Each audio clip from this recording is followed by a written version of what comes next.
In the winter of 1887, Clara Whitmore sat by the frosted window of the Boston orphanage, her gloved fingers trembling as she traced the edges of a thin piece of paper. Outside, the snow fell heavy, coating the cobblestone streets in silence. Inside, the walls of the orphanage echoed with the laughter of children too young to understand despair. Clara wasn't a child anymore. At 19, she was too old to be adopted and too young to be truly free.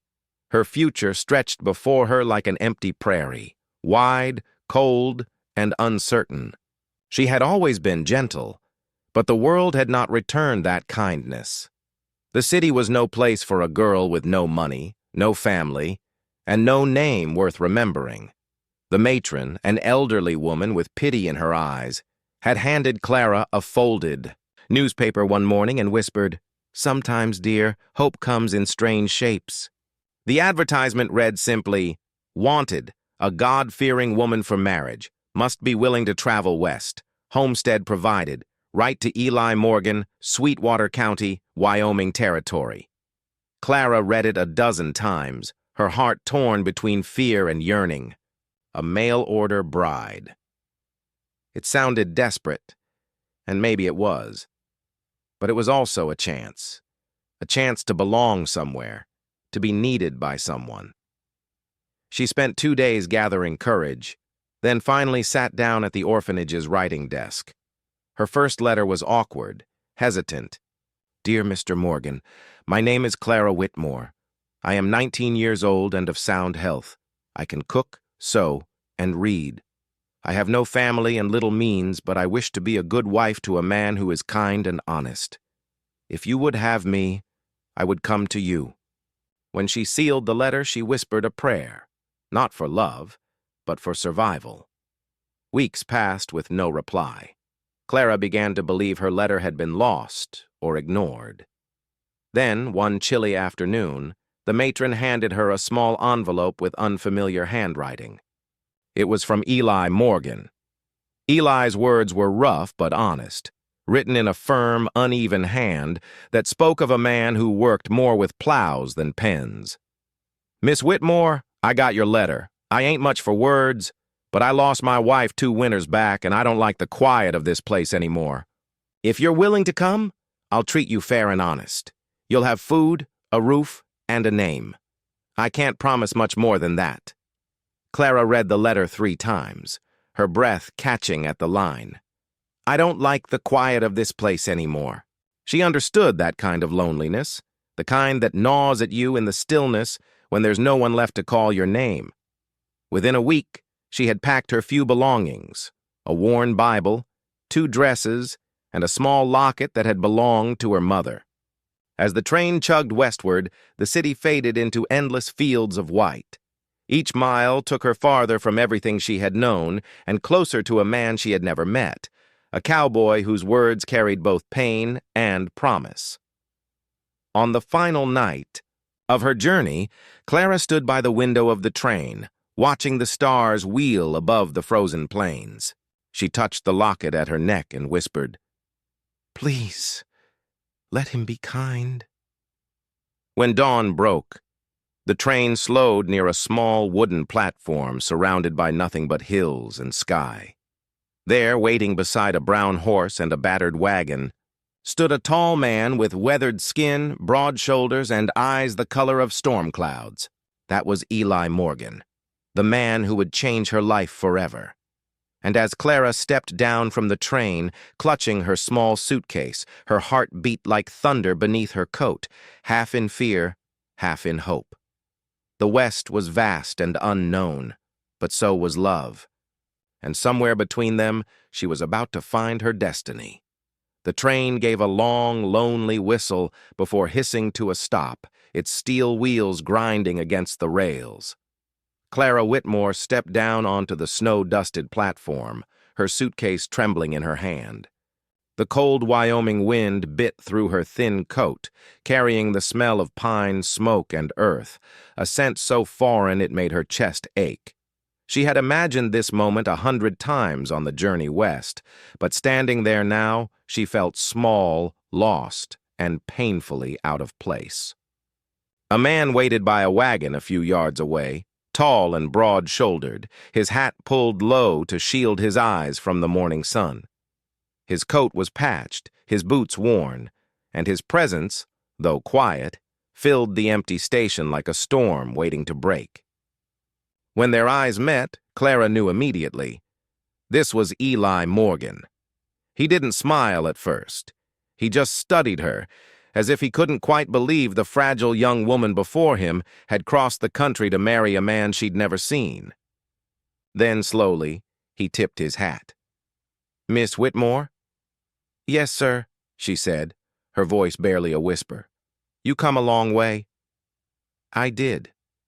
They stood in silence for a moment, neither sure what came next. Finally, Eli took her suitcase and nodded toward the wagon. "Best get you home before the snow starts again." The ride was long and quiet. The world stretched endlessly around them, miles of open plains, black hills in the distance, and the wind singing a lonely tune through the sagebrush. Clara tried to make conversation, asking about the ranch, about the horses, even about the weather. Eli answered in short, simple sentences. He wasn't cold, just careful.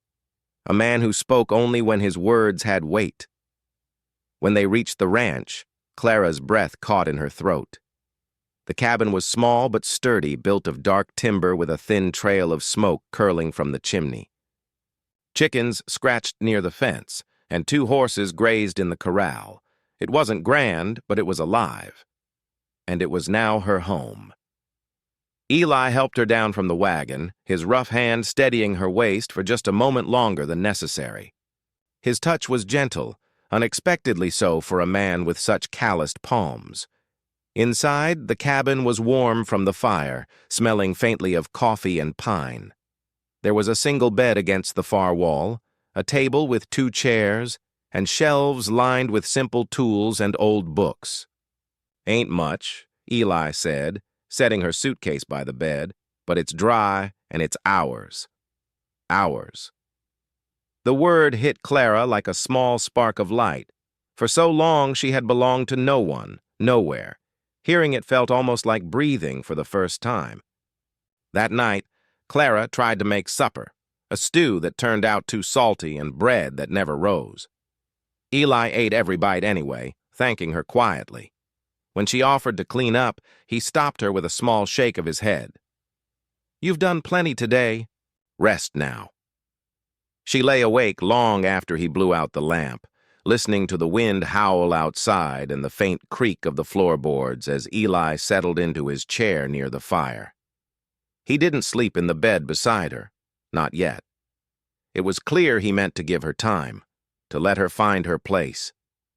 Still, in the stillness of that first night, Clara felt something stirring.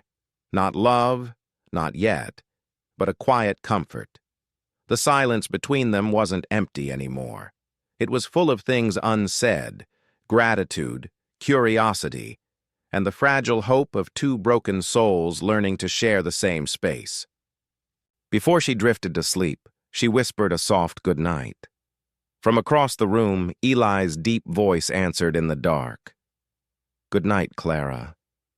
And for the first time in her life, she felt safe enough to dream. Winter in Wyoming did not forgive the unprepared.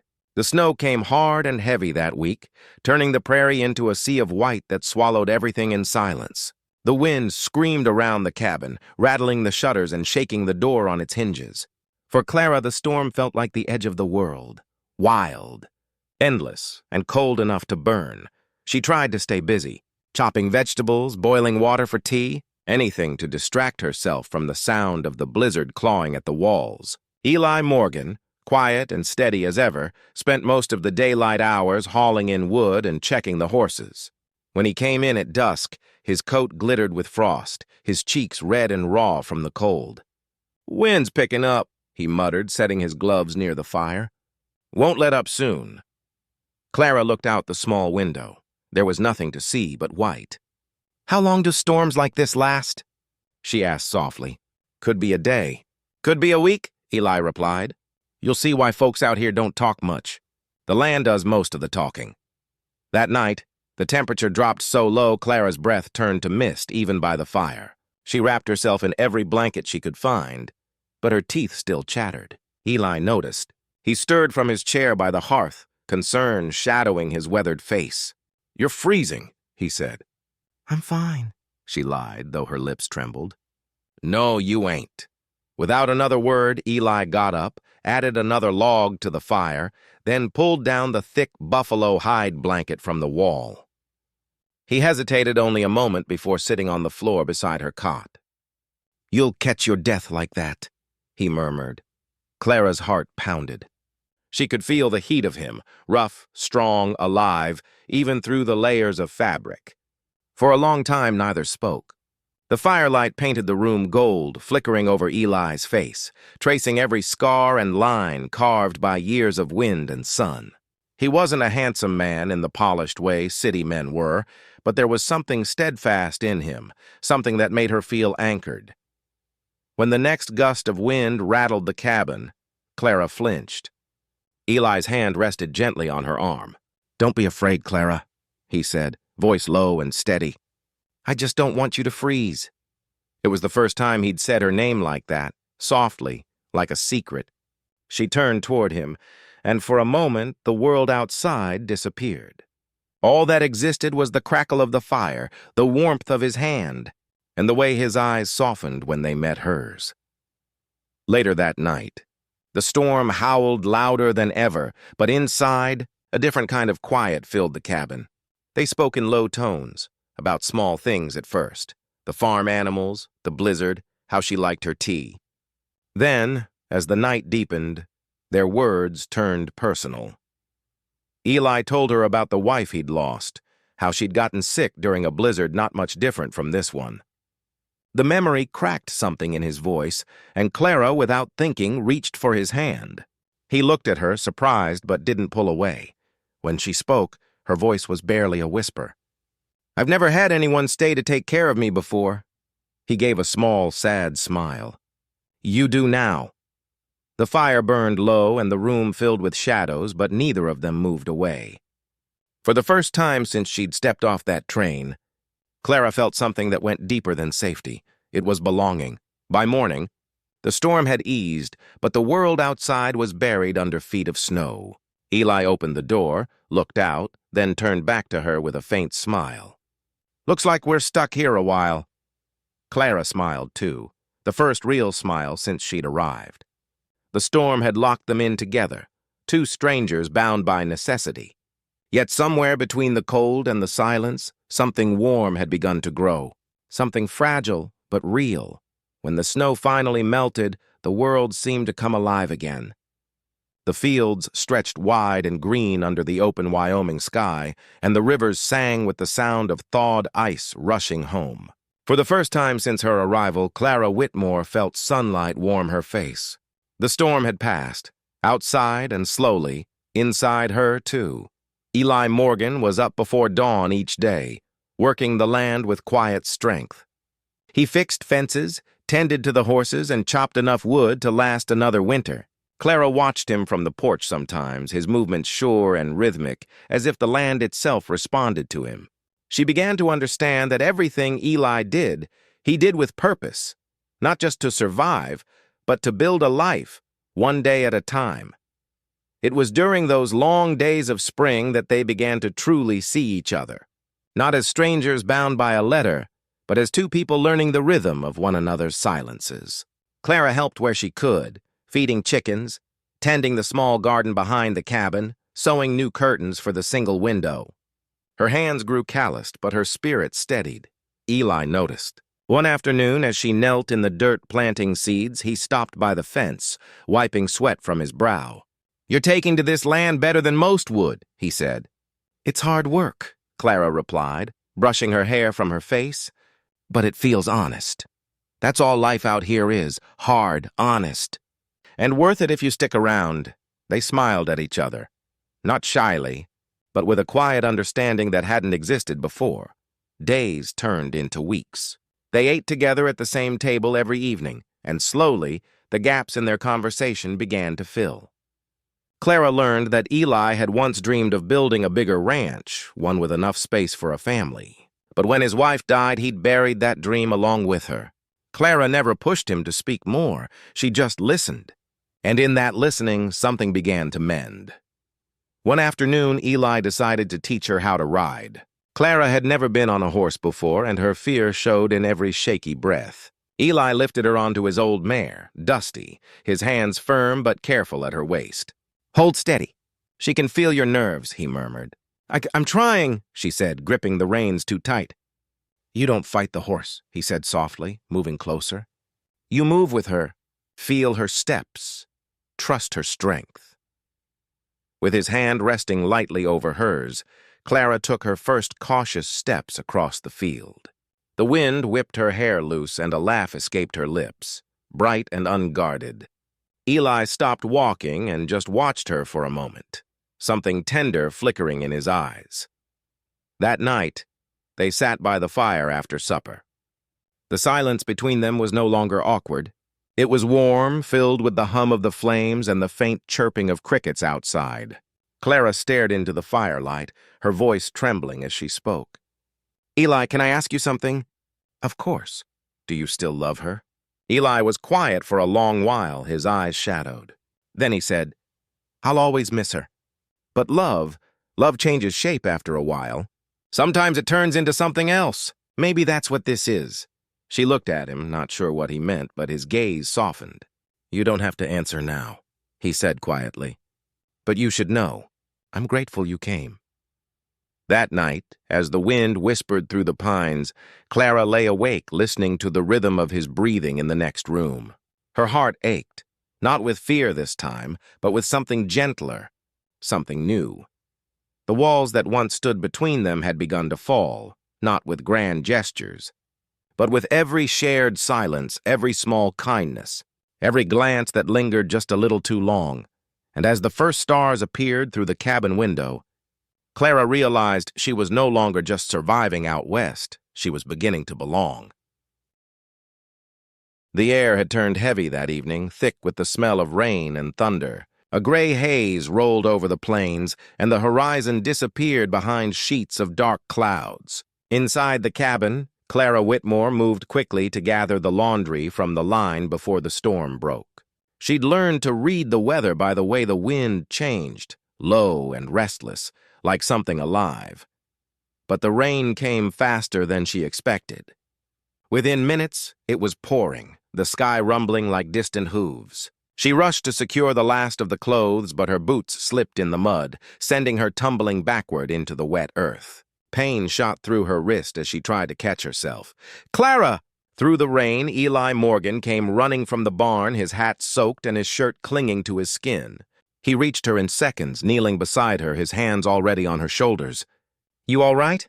he asked, his voice low but urgent. I think I hurt my wrist," she managed to say, wincing. Eli helped her to her feet, steadying her as if she were made of glass. He carried her inside without hesitation, his arms strong around her slight frame.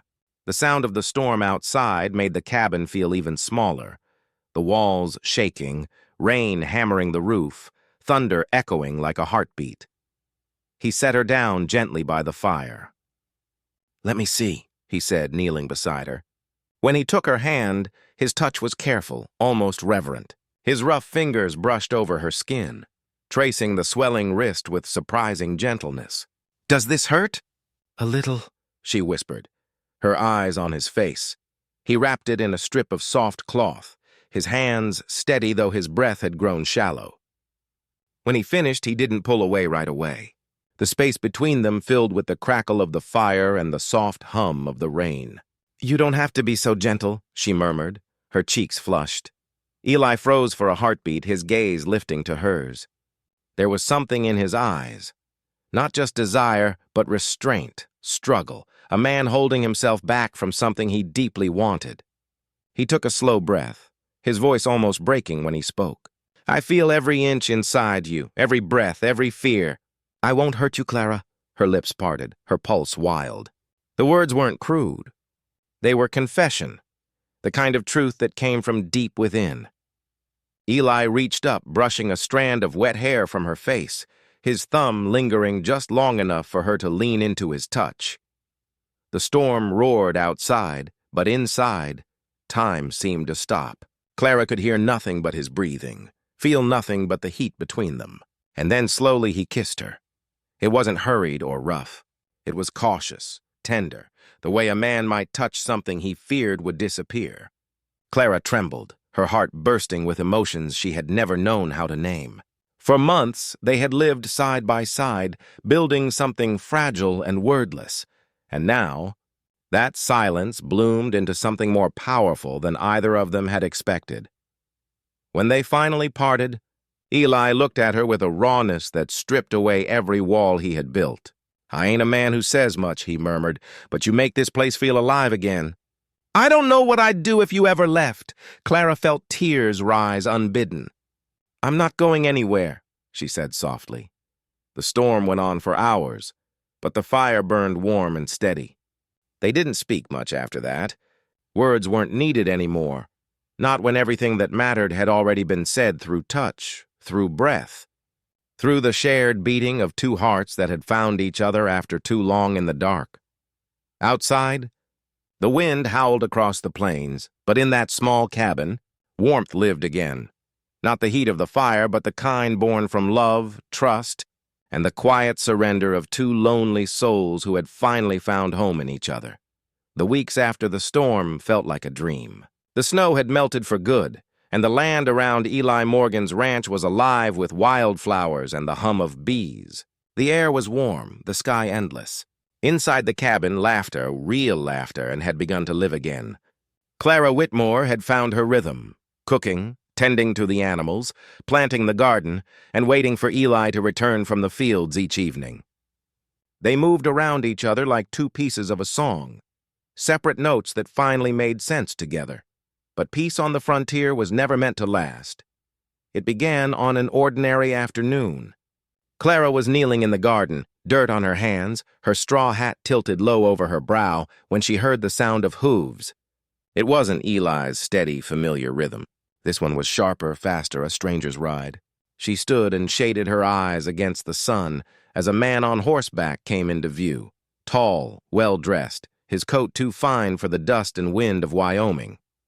When he dismounted, Clara's stomach dropped. She knew that face, thinner, older, but unmistakable. "Clara," the man said, removing his hat. "It's me, Nathaniel, her cousin," the only blood she had left. Eli came out of the barn, cautious, his expression unreadable as he approached. Nathaniel looked him over with a mix of curiosity and disdain. "And you must be the—" "Husband," Nathaniel said. "That's right," Eli replied, voice even. "Eli Morgan." The air between them felt tight, stretched by something unspoken. Clara stepped forward. "Why are you here?" she asked quietly. Nathaniel's eyes softened for a moment. "Because you're not supposed to be here, Clara. You were supposed to come home. I wrote to the orphanage. You never answered." She shook her head. "I didn't have a home, Nathaniel." "Not anymore." "You do now," he said, reaching into his coat pocket. "Your father's estate has been settled. There's money, enough to start over, back east, in Boston. You could have a real life again." The words hung heavy in the air. Eli said nothing, just turned slightly away, pretending to check the horse's tack. But Clara could feel the shift in him, that quiet tightening in his shoulders. Nathaniel looked at her again, his tone soft but firm. "You don't belong here, Clara. You were meant for better things than this." Her heart twisted. For months she had finally felt something close to belonging. The thought of leaving made her chest ache. But another part of her, the part that remembered hunger and cold and fear, whispered that this might be her chance at safety, comfort, a name restored. That night, the silence between her and Eli was heavier than any storm. He didn't ask her to stay, didn't beg or argue.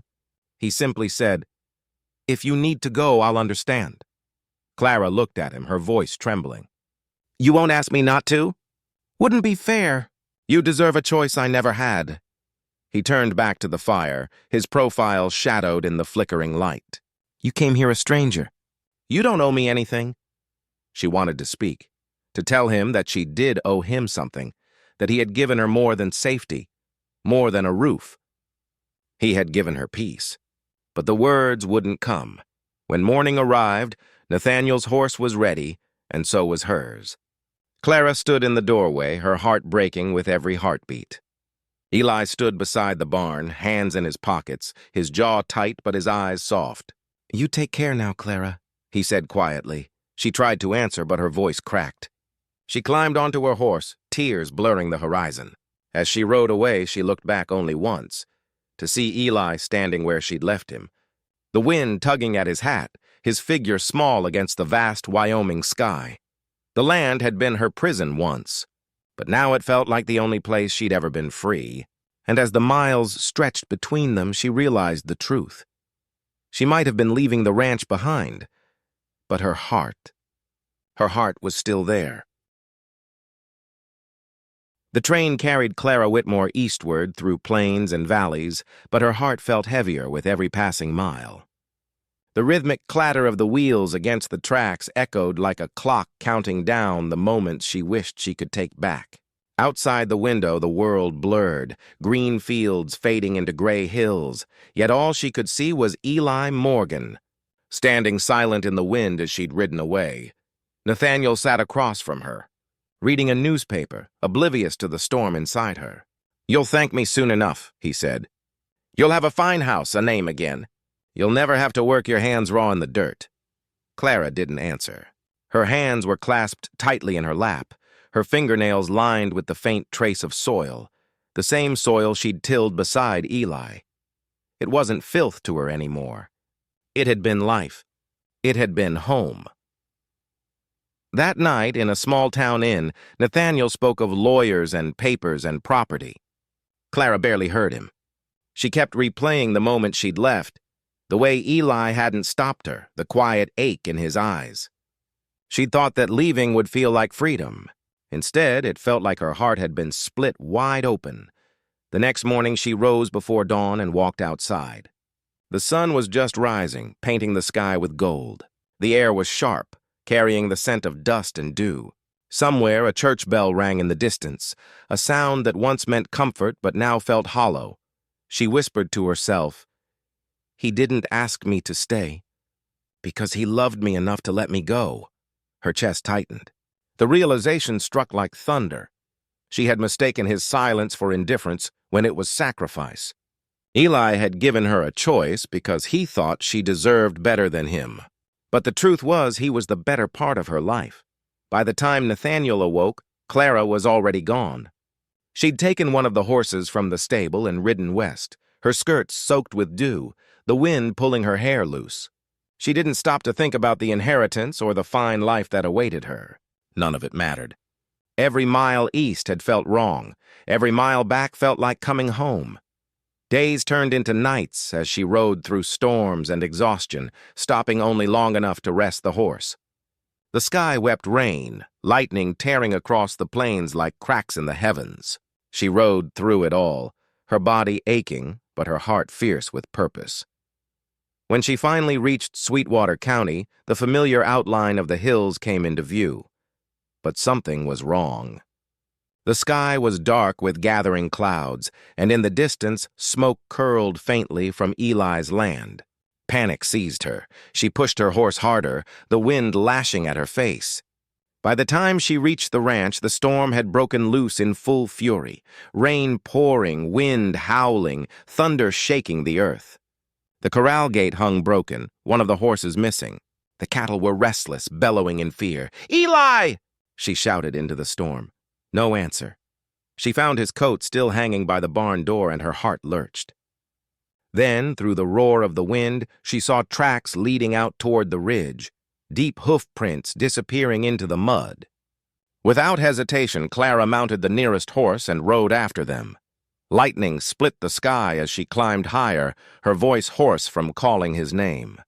"Eli, please!" "Where are you?" At last, she saw him. His horse fallen, pinned under the weight of its saddle, and Eli lying beside it, half buried in the snowmelt and mud. She threw herself from her horse, stumbling to his side. "Eli! Oh, God, Eli!" He was conscious but weak, his voice barely a rasp. "Clara? You shouldn't be here." Tears mixed with the rain on her cheeks. "I had to come back. I should never have left."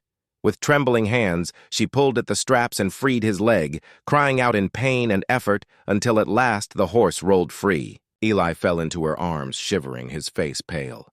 "Why'd you come back?" he whispered. She pressed her forehead to his. "Because I belong here. Because home isn't Boston or money or a name. Home is you." The storm raged around them, but in that moment everything else fell away. She held him close, her heart breaking and mending all at once. The girl who had once come west in search of survival now found something far greater. A love that no storm could wash away. The storm had torn through the night like a living beast, but by dawn, the world lay quiet, bruised, glistening, and reborn.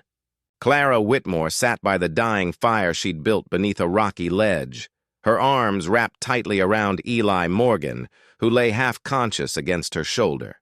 His skin was cold, his breath shallow, yet he was alive. And that was all that mattered. The wind had stilled, leaving only the soft drip of melting snow and the whisper of birds waking to the pale light. Clara brushed the damp hair from Eli's forehead, her fingers trembling. He stirred faintly, his voice raw. "You came back." Her throat tightened, tears spilling over her cheeks. "I told you I wouldn't leave again," she whispered. "Not ever." Eli's hand found hers, weak but sure. His fingers were rough, yet his touch was tender, the same touch that had once built fences, mended roofs, and healed her heart. She held it to her chest, feeling the faint rhythm of his pulse.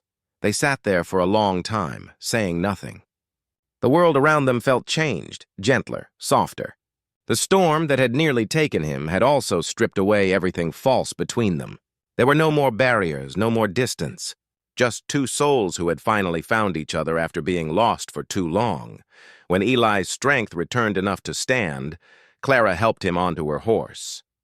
She guided them home slowly, the morning light painting the wet earth in hues of gold and rose.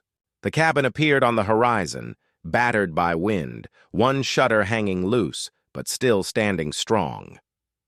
Inside, she eased him onto the bed and built the fire high.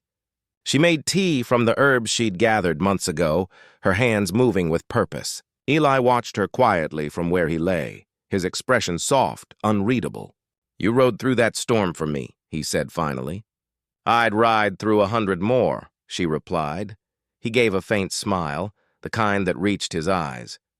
"You could have had comfort, safety, money, a life without hard edges." Clara turned to face him, her chin lifting. "I don't need comfort, Eli. I need you. The dirt under my nails, the wind in my hair, the sound of your voice. That's where I belong." For a moment, he couldn't speak. Then he reached for her hand, pulling her gently down beside him. "You sure about that?" he asked, his voice rough with emotion. "I've never been more sure of anything." They stayed like that, wrapped in silence and the crackle of the fire. The rain outside softened into a steady rhythm, like the heartbeat of the earth itself. Later that day, when Eli could walk again, they stepped out onto the porch together. The sky stretched endlessly above them, blue and clean, as if the storm had washed the world anew. The land glistened with promise, and a rainbow arched faintly in the distance. Eli slid an arm around her waist, pulling her close. "You know," he said softly, "when I first wrote that letter, I didn't think anyone would answer. I figured I'd die out here alone." Clara smiled up at him. "Then maybe we both saved each other." He looked down at her, at the woman who had crossed half a continent to be his wife, who had faced hunger, snow, and heartbreak, and still chosen him. His hand cupped her cheek as he whispered, "I love you, Clara Whitmore, more than this land, more than my own breath." Her eyes shimmered with tears as she answered, "And I love you, Eli Morgan. You're my beginning and my home." They kissed beneath the wide western sky, the wind stirring around them like a blessing. The world had tested them with cold, with distance, with doubt, but love had endured. It wasn't the love of ballrooms and poetry. It was the kind built by hands, earned through storms and silence. through the steady heartbeat of two souls learning to trust again. And as the sun rose over Sweetwater County, Clara and Eli stood together, hand in hand, their hearts finally at peace. The prairie stretched out before them, endless, wild, and free. And for the first time, they knew it wasn't just land they were building on, it was forever.